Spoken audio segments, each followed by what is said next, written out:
বাংলাদেশের আসন্ন জাতীয় নির্বাচন নিয়ে ভারত এখন এক জটিল সমীকরণের মুখোমুখি। ডক্টর মোহাম্মদ ইউনূসের নেতৃত্বাধীন অন্তর্বর্তী সরকারের সঙ্গে ভারতের সম্পর্ক মধুর নয়। বিএনপি ও জামাতের সঙ্গেও অতীতে দিল্লির দূরত্ব ছিল।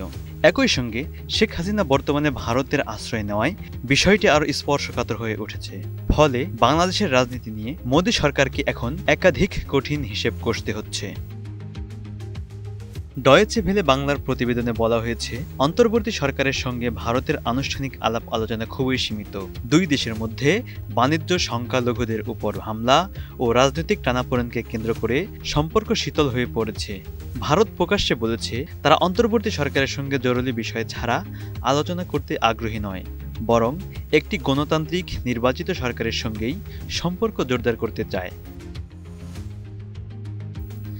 ভারতের পররাষ্ট্র মন্ত্রণালয়ের সম্প্রতি বিবৃতিতে আরও উল্লেখ করা হয়, তারা বাংলাদেশের অবাধ, শান্তিপূর্ণ ও অন্তর্ভুক্তিমূলক নির্বাচন প্রত্যাশা করে। এখানে অন্তর্ভুক্তিমূলক শব্দটি দিয়ে ইঙ্গিত করা হয়েছে যে দিল্লি চাইছে আওয়ামী লীগও নির্বাচনে অংশ নিতে পারে, কিন্তু দলটির রাজনৈতিক কার্যক্রম নিষিদ্ধ থাকায় তাদের অংশগ্রহণ অনিশ্চিত। ওপি দীনদয়াল বিশ্ববিদ্যালয়ের অধ্যাপক শ্রী রাধা দত্ত মনে করেন, আওয়ামী লীগ ছাড়া নির্বাচন হলে ভারতের প্রথম অগ্রাধিকার হবে একটি স্থিতিশীল সরকার গঠন। একই মত দিয়েছেন বিশ্লেষক জয়ন্ত রায় চৌধুরীও। তিনি বলেন, দক্ষিণ এশিয়ার ভূরাজনীতিতে ভারতের স্বার্থ রক্ষার জন্য বাংলাদেশের স্থায়িত্ব অপরিহার্য। যদিও জামাত ও এনসিপির ওপর ভারতের আস্থা নেই, বিএনপির প্রতি তুলনামূলকভাবে আস্থা বাড়ছে।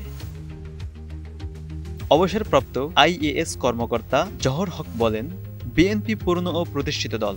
দক্ষিণপন্থীদের ভোট ভাগ হলে বিএনপি সুবিধা পেতে পারে, তবে শেষ পর্যন্ত বাংলাদেশের জনগণ কাকে ক্ষমতায় আনবে, ভারতকে সেই সিদ্ধান্ত মেনে নিতে হবে।